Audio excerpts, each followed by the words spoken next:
Welcome. It's Debrup on Air. I'm your host Debrup Laha, and this is the International Lens, where we dive into the real life stories of international students in the US. I have been in your shoes, earning both my bachelor's and master's degrees here, and now I'm working full time in the States. This podcast series is for you, whether you're already studying in the US or just planning to. Every week, I'll bring you conversations with students from all over the world, sharing their journeys, challenges, and triumphs. My mission? It's to give you the insights and inspirations you need as you carve your own path in the US. So, whether you're dreaming of studying here or already on your journey, this podcast is your ultimate guide. Tune in and let's make your American adventure one to remember. Electronic components are something which we always use in our daily life, starting from kitchen equipment to cell phone to television sets, and even in the field of medicine as well, like all the X ray machines and other medical instruments in hospitals, and including the electrical wiring that goes inside our houses, have a lot of electrical assimilation and usage of electronics and electrical components, is what I can say. And today we have with us a current first year student at the University of Arizona, Miss Debstuti Biswas. Hi, Debstuti, how are you doing? Hi, I'm doing great. What about you? Doing great. It's a weekend, feels good after a busy week. Yes, definitely. Thank you for having me here.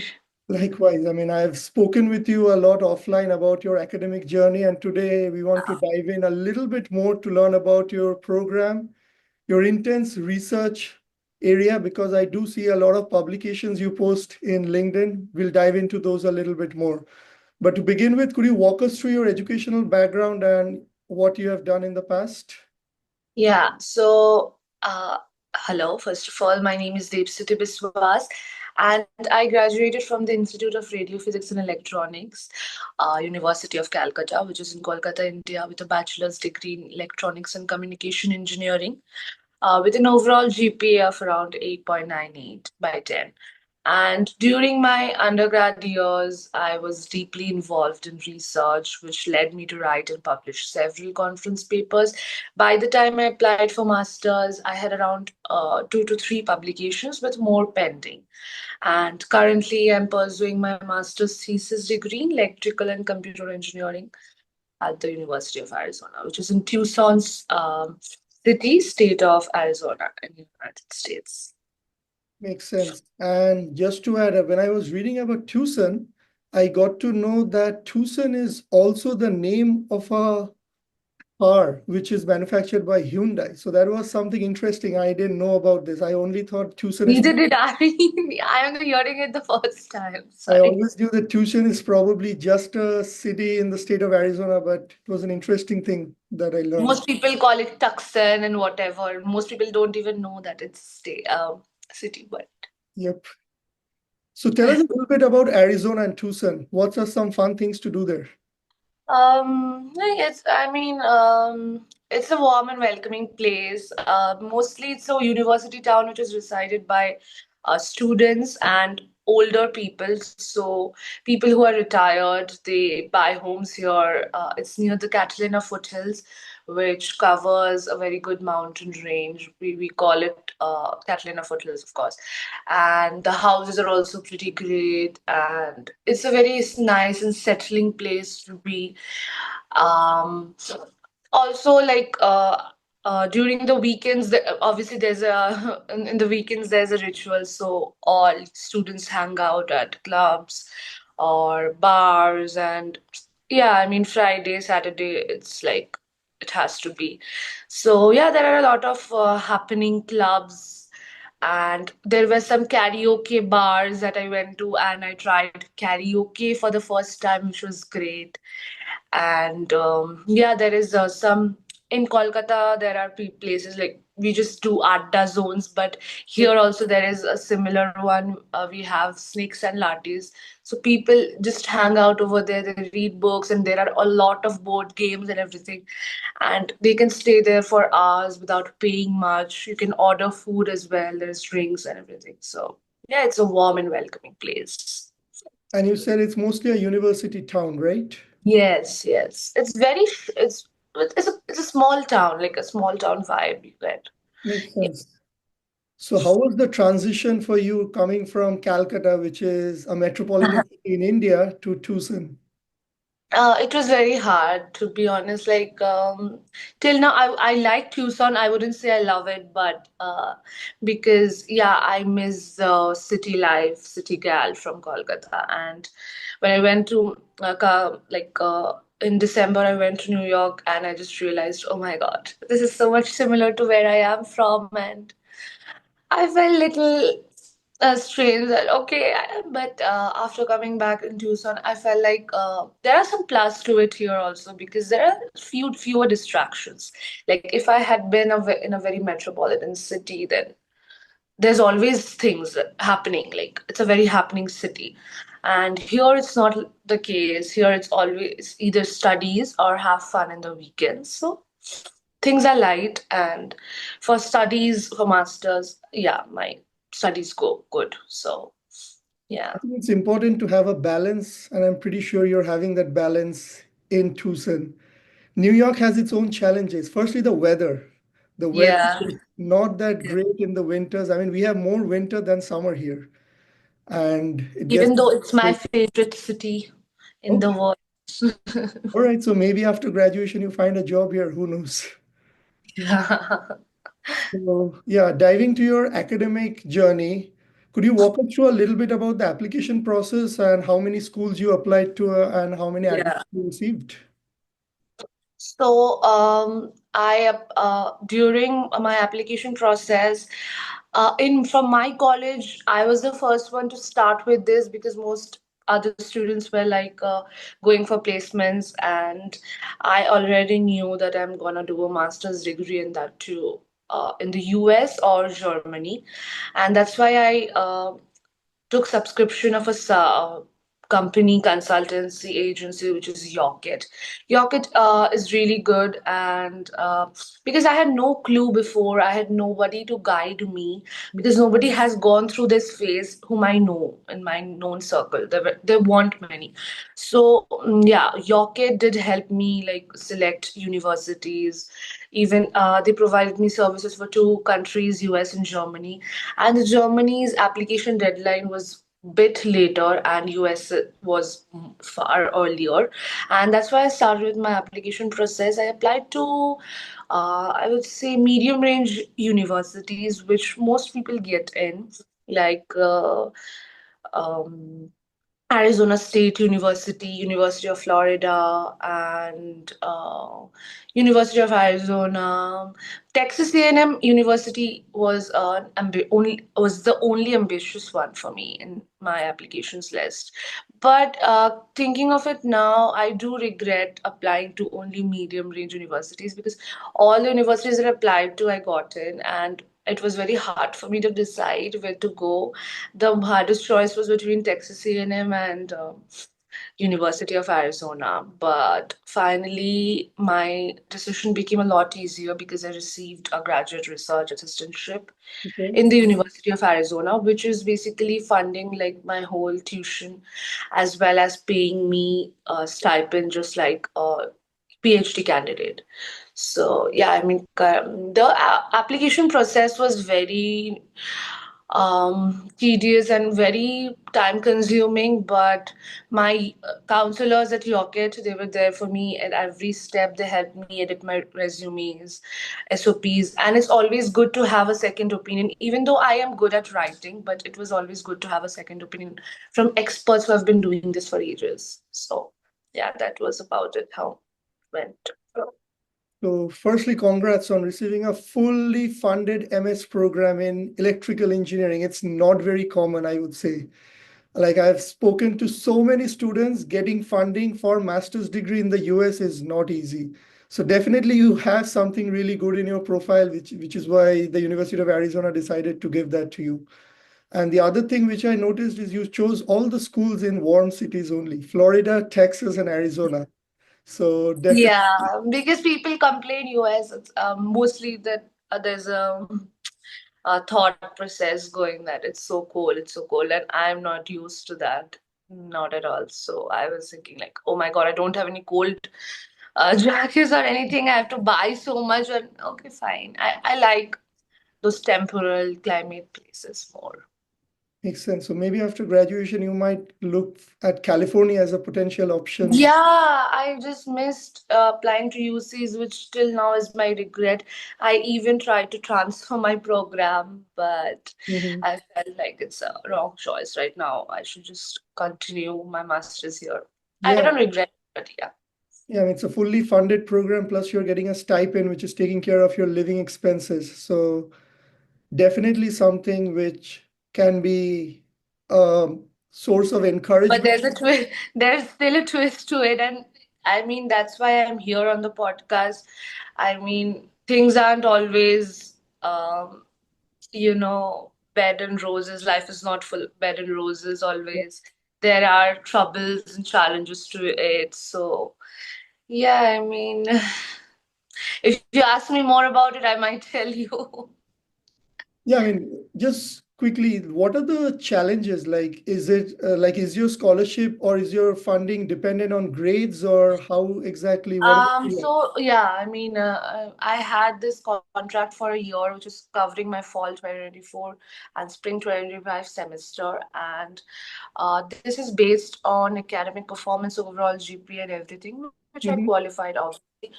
But the biggest thing that happened to me, which also made me realize a lot later on, was that even though I got this wonderful, like one in a million times opportunity, like most professors I've talked to, they said that in masters, how do you get fully funded opportunity? Even though I got it, but life had other plans. Probably like coming here, I took a lot of time to settle, and there were some emotional troubles going on. And I joined in August, and my grandmother fell very sick, and she's right now bedridden with a hemorrhagic stroke. But yeah, I mean, I went to India and during my mid semester, like in the fall, and I told my supervisor about it. And coming back, I realized that he told me that we cannot continue with the spring semester funding. So that really threw me off my game for a very long time. But I didn't lose hope. I applied for transfer programs to other faculty members, and so, like thankfully, gladly, I again got in with another faculty member for the spring semester who is a newer faculty, Mhm. and currently I'm again in the back in research, doing a research assistantship, and also I'm a grader for one of his courses. Even though this job pays a little less than the previous one, but it's quite good for me. It helps me sustain my living expenses because Tucson is not that hard to like live cost wise. So this was very challenging for me, and I remember all throughout November and December, I was so stressed. I almost felt like I would just give up and get an educational loan just like other students. But I just kept at it, and finally, I got a concrete offer again. So, Okay. Sorry to hear about your grandmom. I hope she is doing a little better now. yeah, she's still alive and Yeah, okay by God's grace. So, yeah, let's hope she gets better. And about your journey, you're a fighter and you figured that the funding was an issue with your previous professor. So you found your way out and applied for research roles with other professors, and somehow, I mean, and even though like it sounds very easy, but it's not at all easy. I mean, it's so competitive around here, and you know, getting just one assistantship is very hard, and I just lost it to get another was like very challenging for me. I took almost 2.5 months to get this back again. I had lost almost all of my hopes by that then. So Yeah, I mean, life in the US is not as it shows in the movies, No, definitely. not at all, not at all. Like my friends always keep telling me, "Oh, you are in the US, you are rich and everything." Like, no, dude, there's a lot of struggle behind it. Yeah, definitely. And the struggle makes you stronger. So by the time you graduate, you'll be a much stronger person than what you were when you came in fall 24. I'm 22 right now, and my mom and dad are really proud of me, even though I missed that previous opportunity. They were a bit angry at me at first, but they understood, and they are always like, "We are proud of you." And the things that you're doing at this age. I mean, I was never in living in a hostel life also before. I was a day scholar. And coming from there to here, living all by myself and doing everything as well as studying as well as research. Research is very, very time consuming. It's not that easy as it sounds like.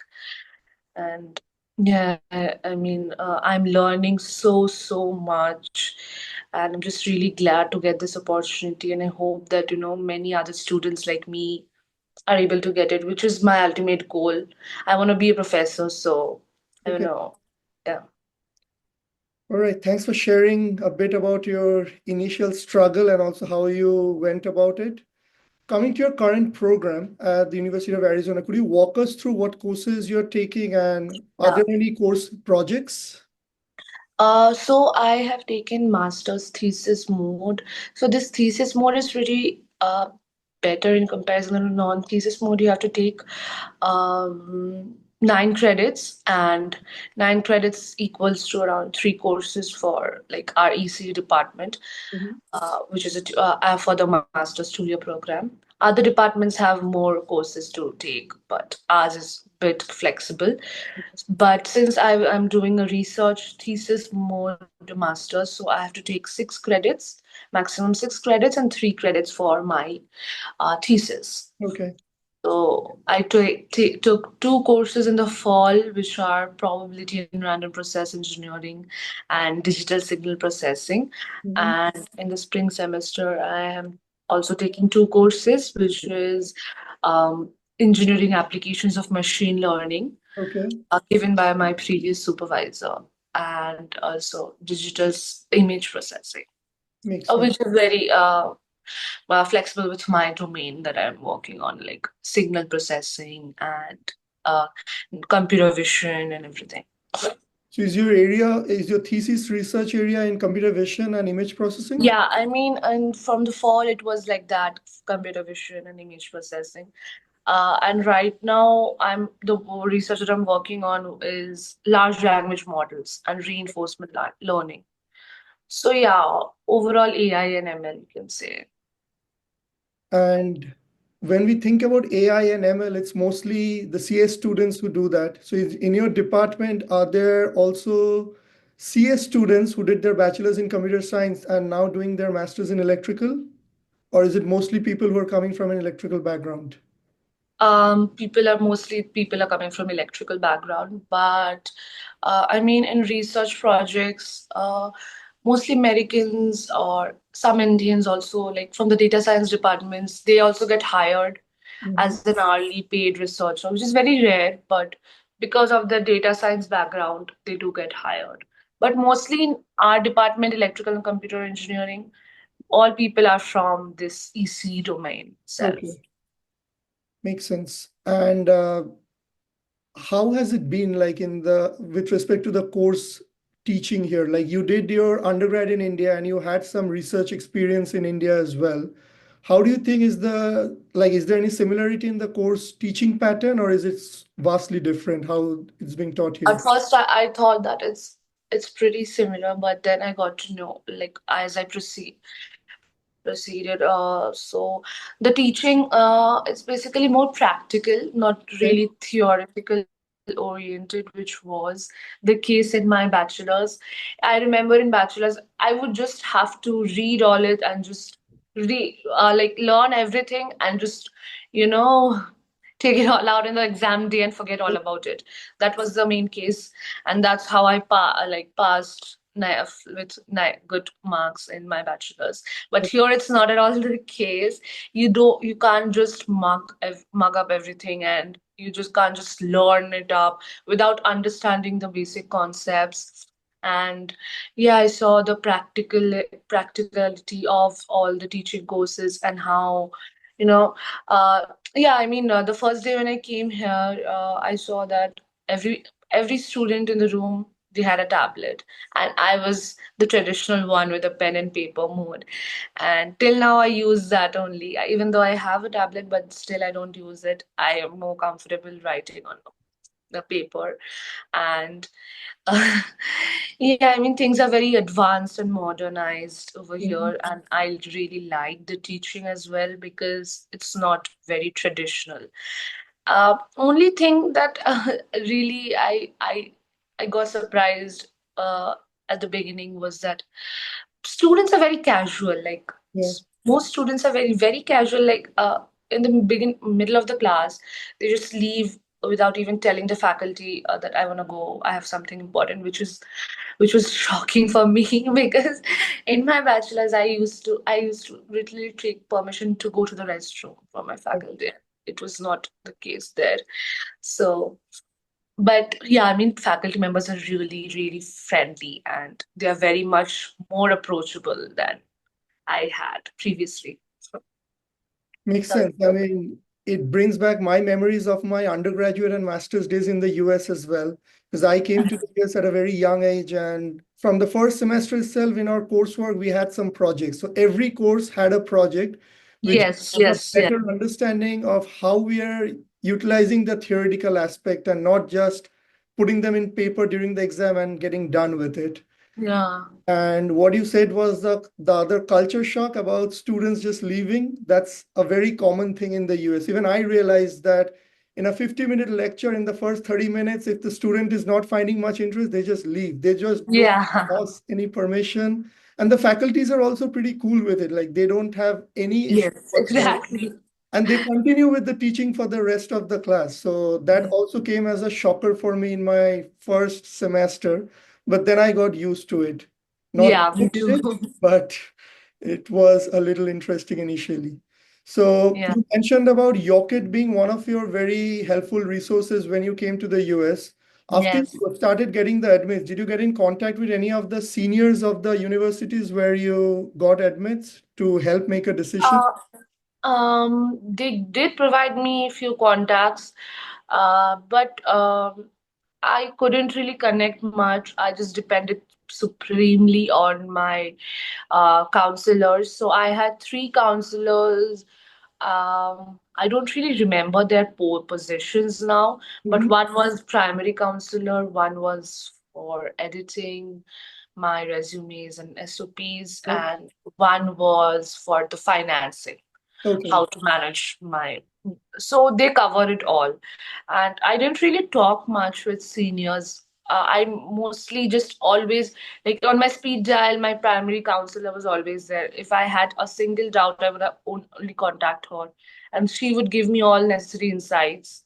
And at the end, it was a little hard for me to decide between both the universities, but Yeah. then my parents also agreed, like that University of Arizona was a better choice at that time. And my primary counselor was not convinced about it, but she said that what you want to do, you should. So financing is very important. It's not just Certainly. university is great. At least in the current market, finances are the most important. And Yes, just to share my experience from what I realized, the name of the university or the rankings don't really matter in the long run. Like once you start exactly. in the industry, when you get a couple of years of experience, that's what counts. And nobody really cares whether you're coming from Texas A&M or maybe a UC school or whichever school. Yeah, Well, yeah. that's important. So you mentioned about your fellowship, which is fully funding your current program. Are you also primarily doing any on-campus job? You mentioned something about the grader role, right? Yeah. So I told you that I lost my previous graduate research assistantship for the spring semester. I had it for the fall. So during my fall, I had to start with my applications on campus jobs and everything. I mean, right now, most students are mostly targeting, catering jobs or waitressing and all of that, but that pays very less. Yeah. And it can't even sustain my living expenses. Like my rent is around $500 a month, and besides that, electricity bill, water, utilities, and everything, it's just a lot more. It adds And up. I never really applied to those kind of positions. I was fixated at these assistantship positions, be it a teaching one or a research one, and that's how I got it. And when I talked with my present supervisor, how the interview went was, he was looking for a grader for his present course, which is based on agent simulation and gaming theory. He Is it just an needed a undergraduate grader. course or a graduate course? It's a graduate. It's actually mixed. Like Okay. it's both for undergrads and grads. So there are specific contents of the curriculum that is only fixed for grads and so on. And he just told me that he needed a grader who was flexible with time. And I was the first choice for him because I'm already the first choice for him as a researcher. So Mhm. he wanted to work with me only. And I said yes because coming with also like combined with the research position, the grader job also would add more to my finances. So I immediately said yes. And it is not very time consuming, I would say. Like the grader position is for 3 hours a week. So Okay. it's very good. And the class only has like 23 students. And I already have the homework solutions and everything. I just have to grade them based on the criteria. So it's not that hard. And I do have time. So I work like so international students can work up to 20 hours a week. Mhm. And my grader job is for 3 hours a week, and my researcher job is for 17 hours. So that's how my supervisor fixed everything. So you're doing the full 20 hours a week. So Yes. that is which is allowed by the F1 visa. Yeah, yeah, yeah. But I one wish thing, I could do more, but no, it can't be possible now. yeah, I mean, 23 students, which is really good. I mean, it gives you a balance because I remember when I was a grader during my undergrad, there was a course in which I had to grade 500 assignments for students. There were two Oh my sessions God. of 250 each. And it was just insane. Like it wasn't like one question only, the multiple questions for 500 students was just so time consuming. And sometimes I felt I wish I had less students to grade, which happened during when I was a grader in my I mean, math. if the number of students are more, the grading hours will be more, right? It is more, but sometimes even 20 hours were not enough because the problems got complicated Oh. and it was difficult. It was time consuming.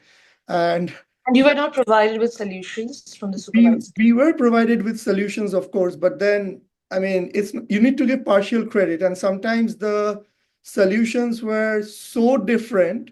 The procedure was somewhat correct, but they, after a certain point, they just diverted it to a completely different solution. Yeah, even So I feel that. that's where I had dilemma as to how much partial grading I should be giving, because if I give a full zero, then they'll be coming to my office hours and giving me a hard time. So I had to make sure that there was a balance of both.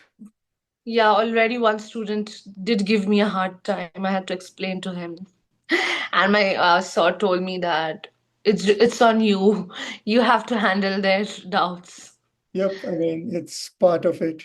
So yeah, since we are coming towards the end, I have a couple of quick questions for you. What Yeah. are your short-term goals for this summer?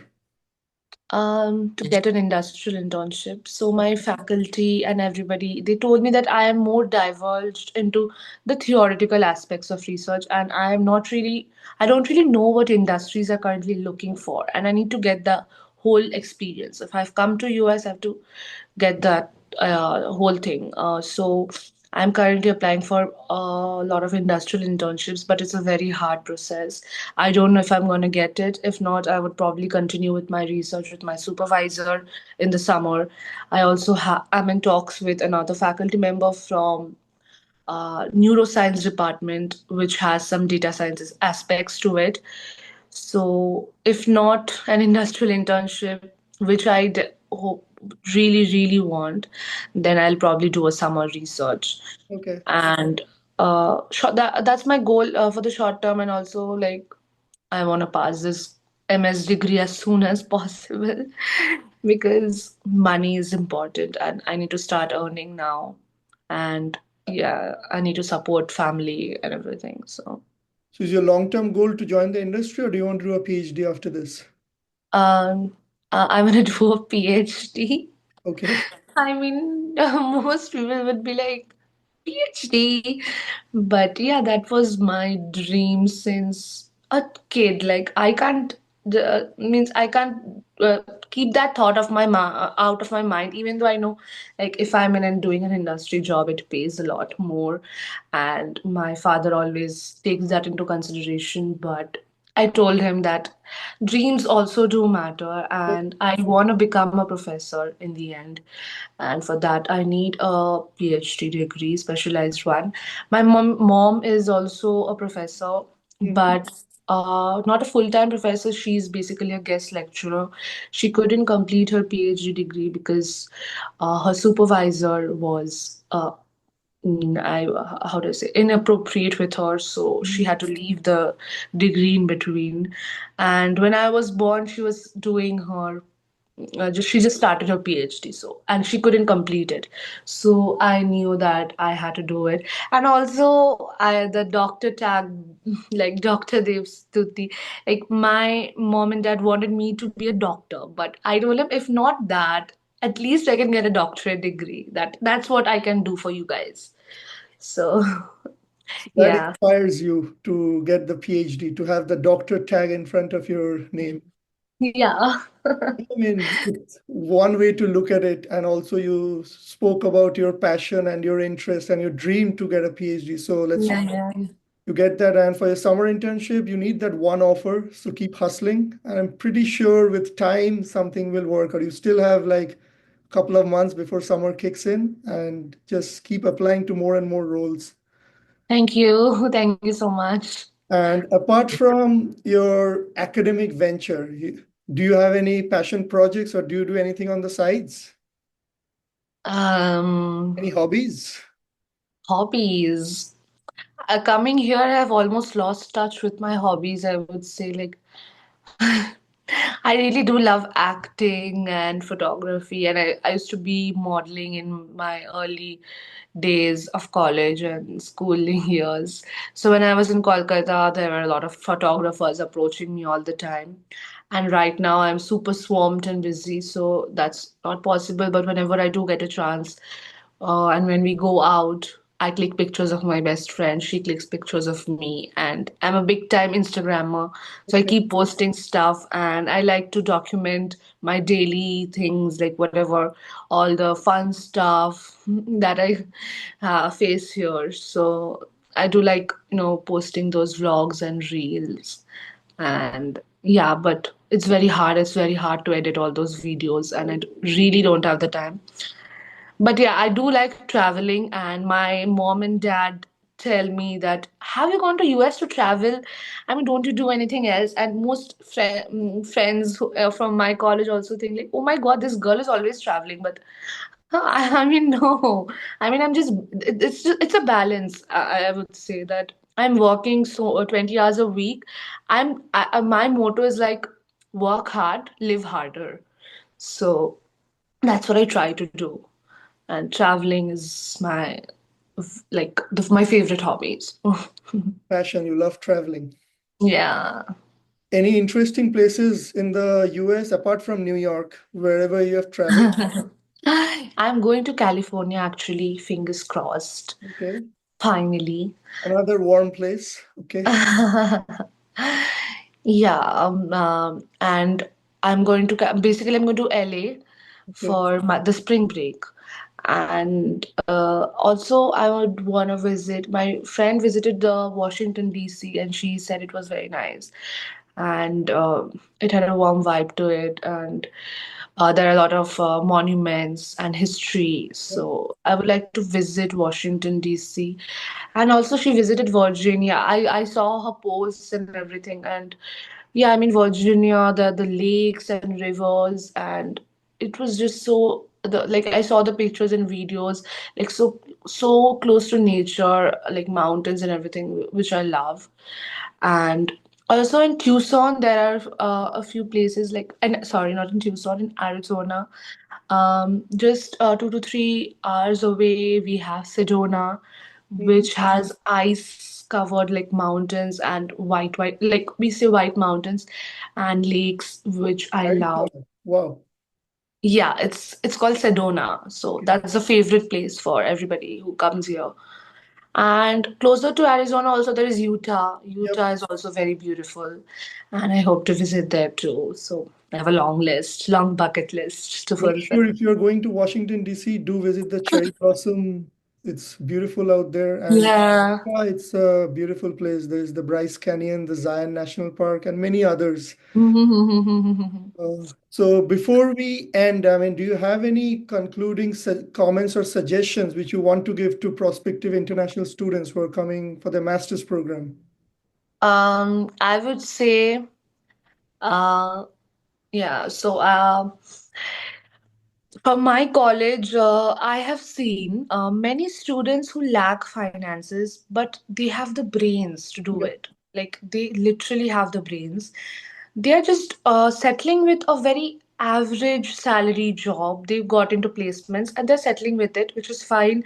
I mean, they didn't have a background like they're not really fortunate like I was, and they just got in wherever they got a chance. But I believe that students like them, they have a lot more to offer, they have a lot more potential, and people still have the idea that you need a lot of money to study in the US, which is really not the case for me. I mean, I hardly take a penny from my parents. Instead, I give money to my parents whenever they need.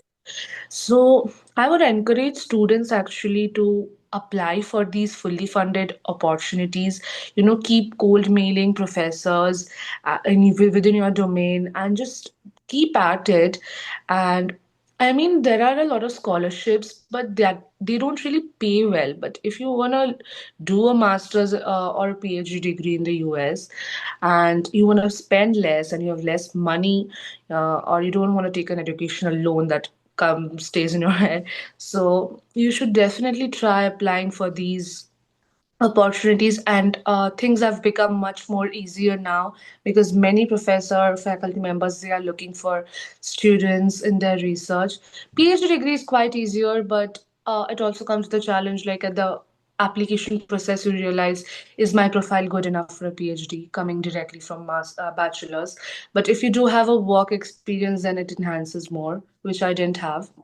So all I would say is that if students aspiring for masters in the US and masters or PhD in the US, I would encourage them to just keep at it and stay motivated. And you can always be like me and always get a similar opportunity like me. I mean, that's not at all hard. So I Okay. would like, yeah. All right. Thank you very much for your time. I hope students reach out to you for any help or if they need some guidance. Yeah. Yeah. And thank you again for your time. We'll look forward Thank you to so speaking. much. Yep. Have a nice Sunday. Uh-huh. And we look forward to speaking with you soon in another episode as well. Yeah. Cool. Thank Okay. you so much. Bye. Thanks for tuning in. Got questions or suggestions? Drop me an email at debrouponair@gmail.com. Catch you in the next episode. And don't forget to like, share, and subscribe.